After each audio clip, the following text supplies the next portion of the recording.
Hi, we are from Group 5. We'll make a presentation about the printing ink. So I will introduce our group member. First, my name is Intan Nur Azri binti Rusli.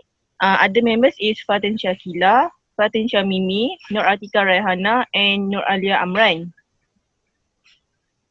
Okay, so I will continue with the industrial development of the printing inks. Okay, first is writing inks were first manufactured in Egypt and China 2,500 years ago. These inks were composed of soot bound together with gums. This paste was formed into rods and dried, then mixed with water immediately before use. Printing was invented by the Chinese about 3,000 years later. And then they use a mixture of color earth, soot, and plant matter for pigment. Again, mixed with gums for a binder. Johannes Gutenberg, 1440, invented the first printing press with a movable type, which is ink was made of soot bound with either linseed oil or varnish. It's similar material to those used for blank ink today. In 1772, color ink were used, and in the 19th century, the first drying agent was used. Today, printing ink are composed of a pigment, one of which is black carbon, which is not much different from the soot used in 2,500 years ago.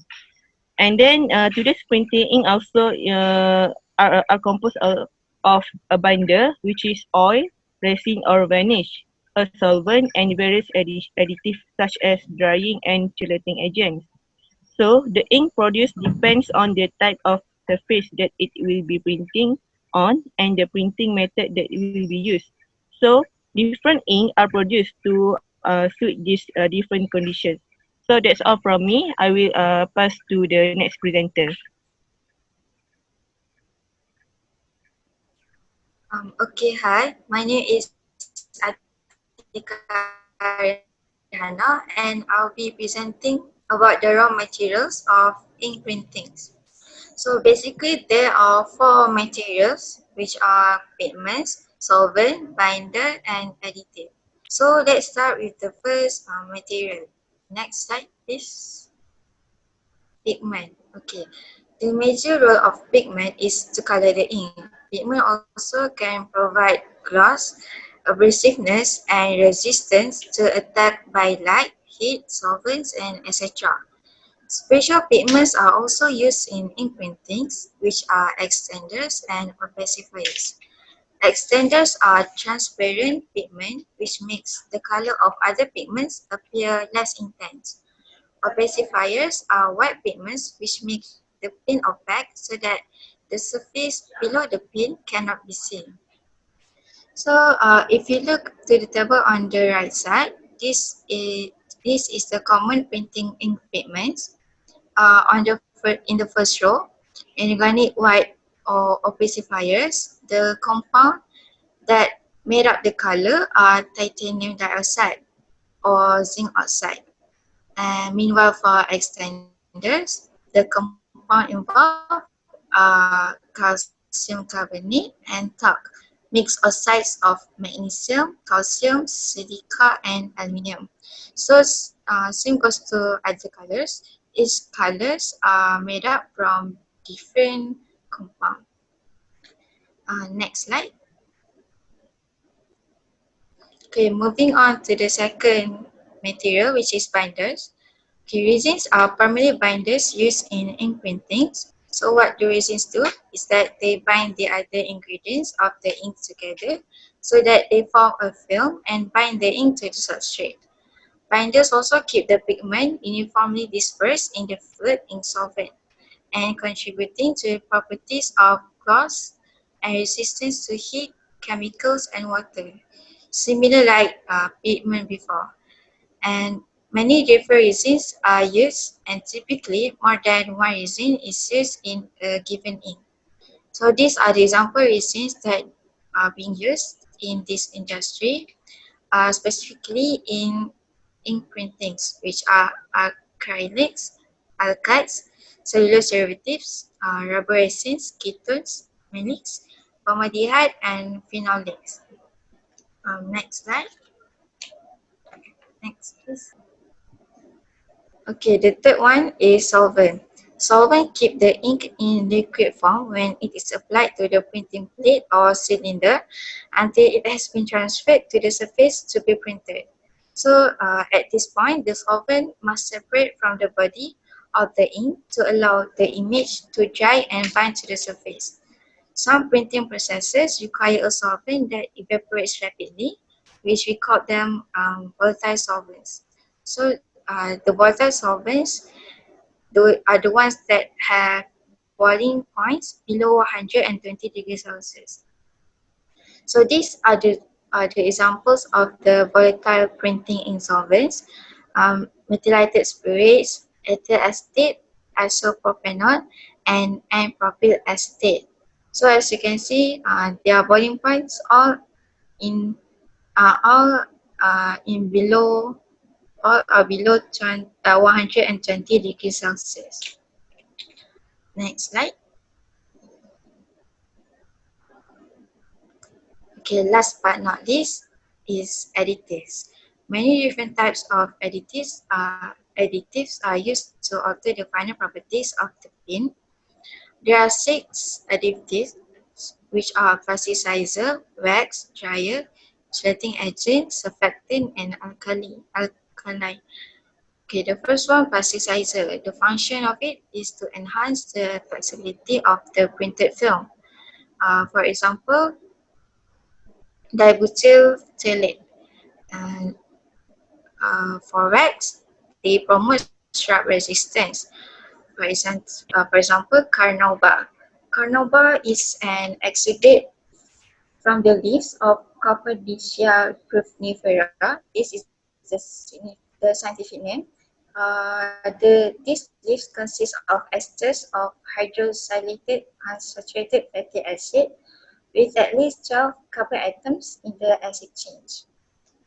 Okay, next activities is dryer.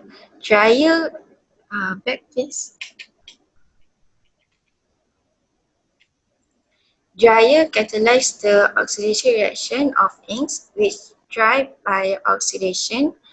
And for the example that being used is salts or soaps of cobalt, manganese, and zirconium. Gelatin agent increase the viscosity of the ink. Aluminum chelate, and the one that promotes addition is titanium chelate. The fifth one is surfactant. It improves sweating of either the pigment or the substrate.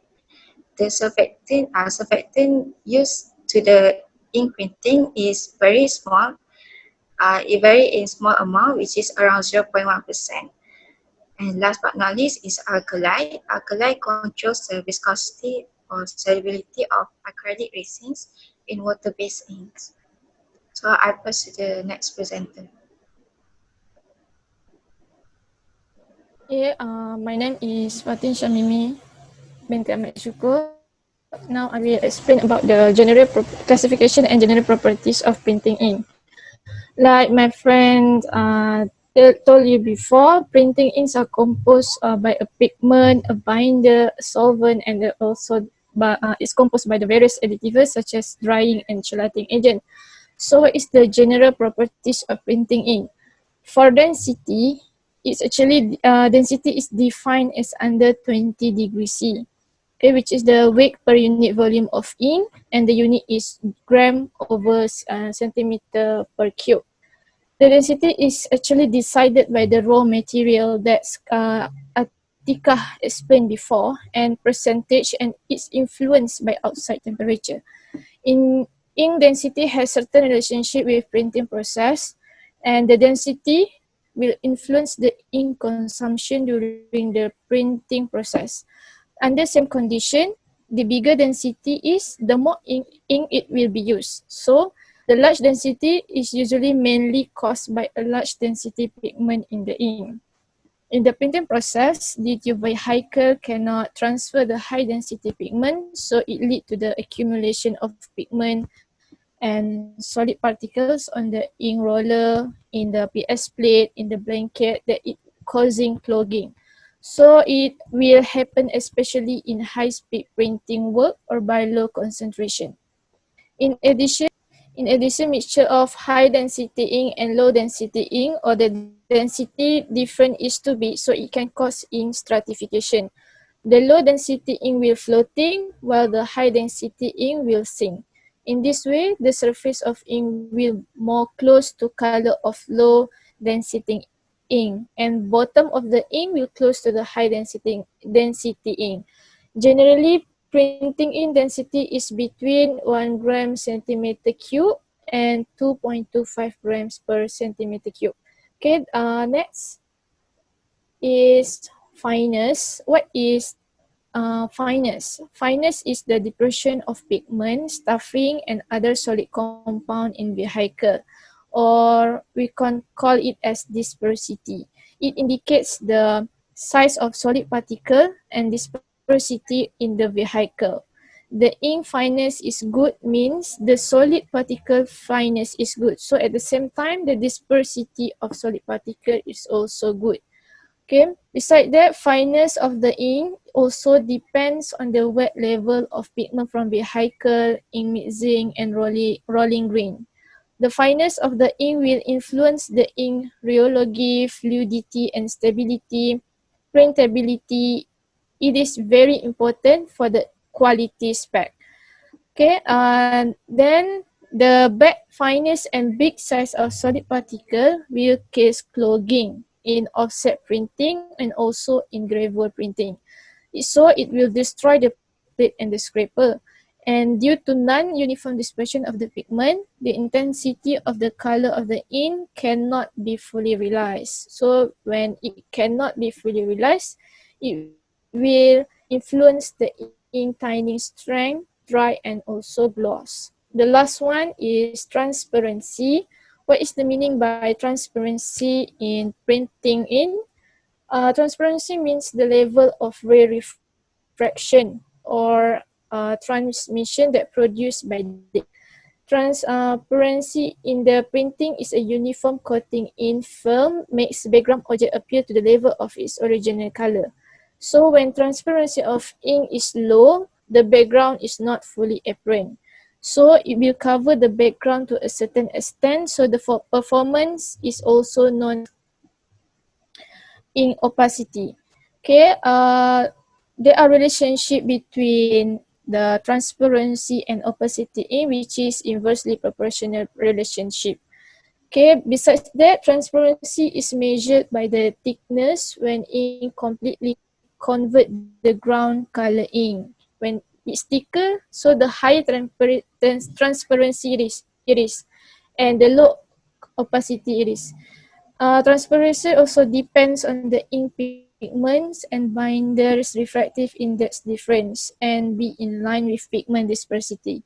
The big refractive index difference between pigment and vehicle, so the pigment will disperse better in vehicle and the better in transparency it will be. Okay, that's all from me. Now I pass to next members to explain more detail about the manufacturing of printing ink.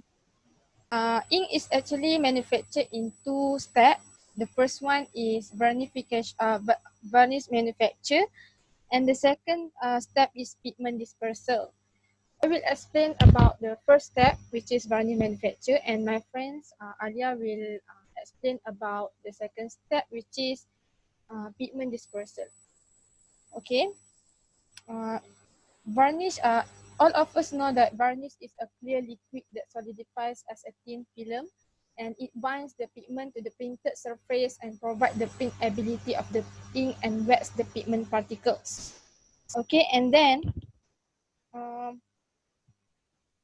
there are in varnish manufacture there are two main sorts of varnish, which is oleoresinous varnish, which will be incorporates a drying oil such as linseed oil, and the other one is non-oleoresinous varnish. Okay, actually oleoresinous varnish is manufactured at much higher temperature and much more rigorous condition compared to oleoresinous varnish. Okay, now I will explain about oleoresinous varnish manufacture. Okay, actually this kind of varnish are typically manufactured in closed kettle where the oil and the solvent will be heated first to allow for the rapid solutioning, or we call it as a transesterification. Okay, the temperature involved in the process will be vary, which is different, but must be range from 120 degrees Celsius to 260 degrees Celsius. And the cooking times also may range for about from a few minutes to several seconds. Okay, in this process, the temperature control might play the important role for this process. Okay, and the rate of the temperature change, which maximum temperature attain and cooking duration will be closely monitored. Okay, in closed kettles, it actually contain a condenser, which is usually used to prevent any solvent loss. Okay. Since this varnish include a drying oil, so the important thing that we need to know is atmospheric oxygen must be removed, must be excluded to prevent any polymerizing from occur. Okay, for this reason, usually cooks will be often done by using a nitrogen blanket. Okay, in the production of a typical oleoresinous ink varnish, drying oil, alkali, and other solvent will be added to the vessel under nitrogen prior to cooking. Okay, and then we add the hard resin will be added when the correct temperature is attained, and the cooking process will be continuous until the reactants will be either totally consumed in the transesterification process or achieve adequate solubility in the solvent. And then the additives such as chelating agent will be added after the batch cool downs. Means that we need to cool down the batch first, and then we add the chelating agent. Okay.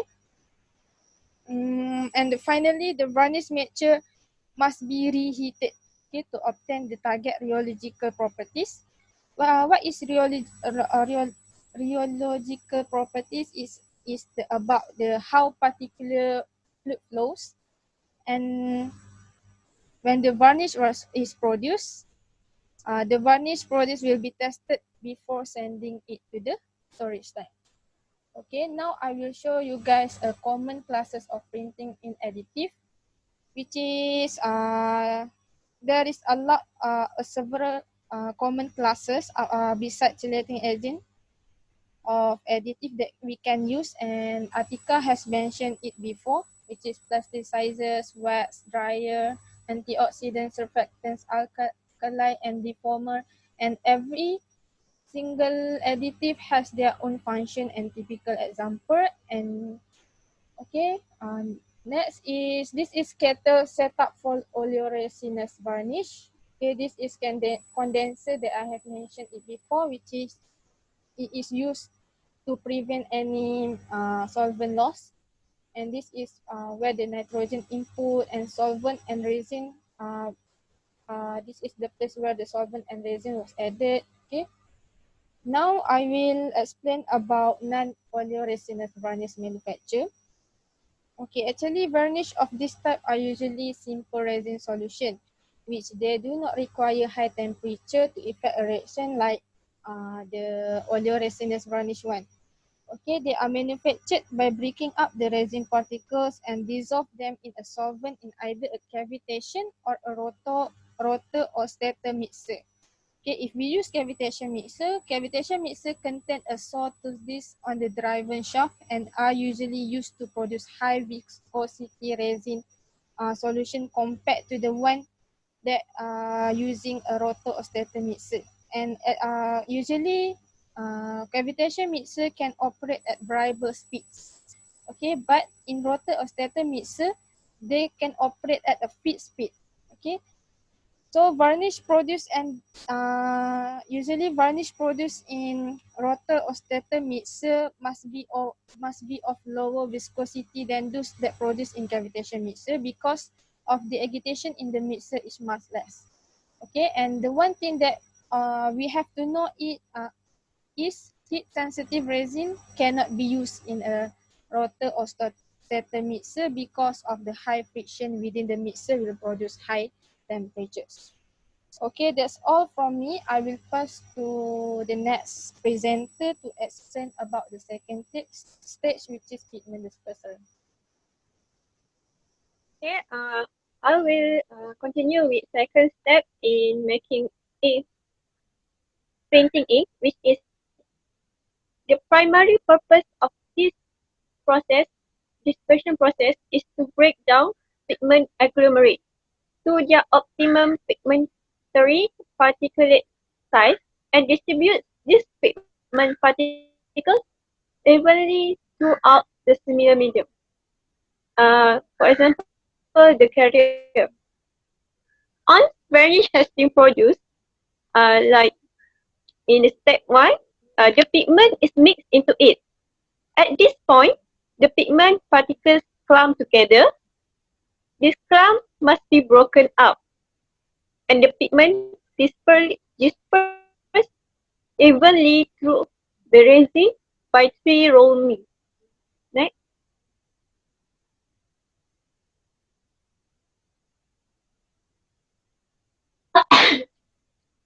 The 3 roll mills comprise 3 cylinders through which the ink circulates. These cylinders will rotate in opposite. The ink is passed through the mill 3 different times.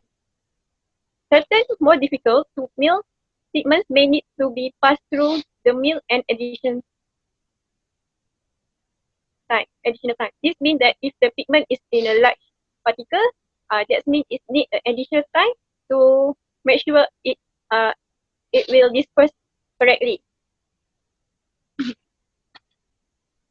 The pigment will disperse by the shear force of the mill tree. Then the three pulses follow on from each other with increasing pressure between the cylinder which find the premix in. Which means it will break down the pigment into fine. The second mining stage, which break up any remaining agglomerate. Agglomerate means here the large particles. The final mining stage, it will complete the dispersion and we will get very small particles of pigment. Next slide. Okay, we also have other dispersion techniques. For example, 2 roll mill, ball mill, attenuator, rheostator. But in order to we make the desirable ink, it is widely accepted to employ the 3 roll mill to process the ink composition by the provided high shear force.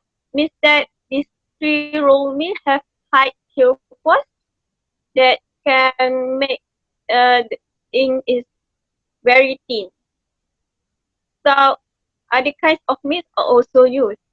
The 3 roll mill is especially suitable. Next slide. Okay, I will conclude our presentation today that nowadays printing ink are composed of pigment, a binder, a solvent, and various additives. This is the raw material of printing ink. General properties of printing ink can vary greatly in terms of their density, fineness, and temporality. Generally, in ink manufacture has 2 stages that we have explained. First, manufacture of varnish, and then pigment dispersion. Thank you. That's all from us.